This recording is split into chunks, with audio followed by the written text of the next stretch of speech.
маркази экологии ҷавонон дар доираи лоиҳаи энергияи устувор барои коҳиш додани ҳафҳо ба бешаи палангон фаъолият намуда, бо ҷамоатҳои деҳоти атрофи маъмунгоҳи бешаи палангон ҳамкорӣ мекунад. мақсади кори мо ҷалби ҷамоатҳои маҳаллӣ ба таъмини устувори экологии захираҳои табиӣ мебошад. лоиҳа имкон дод ки занони деҳот на танҳо ба омӯзиш, балки ба ҳифзи гуногунии биологӣ ҷалб карда шаванд.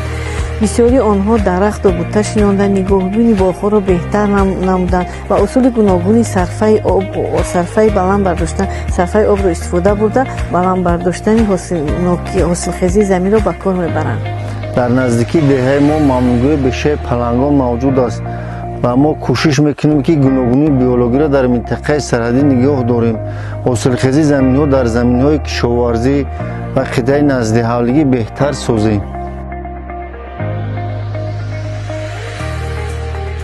дар ворихи имрӯза мо роҳи баланд қатъи бардоштани ҳосилхезии заминро дида баромадем. мо донишгоҳи гирифтори дар минтақаҳои худро тартиб хоҳем кардем. насосе ки ман дар боғи худам насб кардам, нигоҳбини боғамро хеле беҳтар кардааст. нигоҳбини гуногунҳои биологӣ дар деҳаи мо хеле беҳтар шудааст.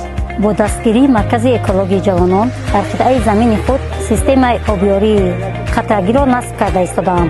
он ҳангоми парвариши сабзавот миқдори зиёди обро сарфа мекунад.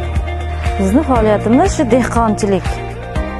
O'zimizni yerdan, boshqa yerdan olib, makka, boshqa narsalar ekamiz. Dehqonchilik yerga urug' taylasak, uja suv yo'q, kelmay qoladi.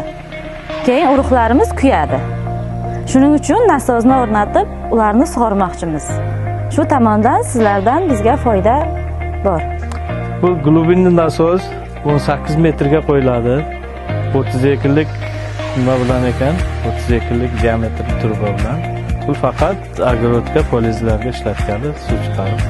дар рафти лоиҳа кумитаҳои маҳаллӣ, гурӯҳҳои занон ва ҷавонони 5 деҳаи атрофи мамнунгоҳи бешаи палангон дар фаъолиятҳо оид ба беҳтар карда шудани замин, сарфаи об ва беҳтар намудани ҳосилнокии замин ки ба ҳифзи гуногуни биологӣ ва устувории экологӣ мусоидат карда ҷалб карда шуданд.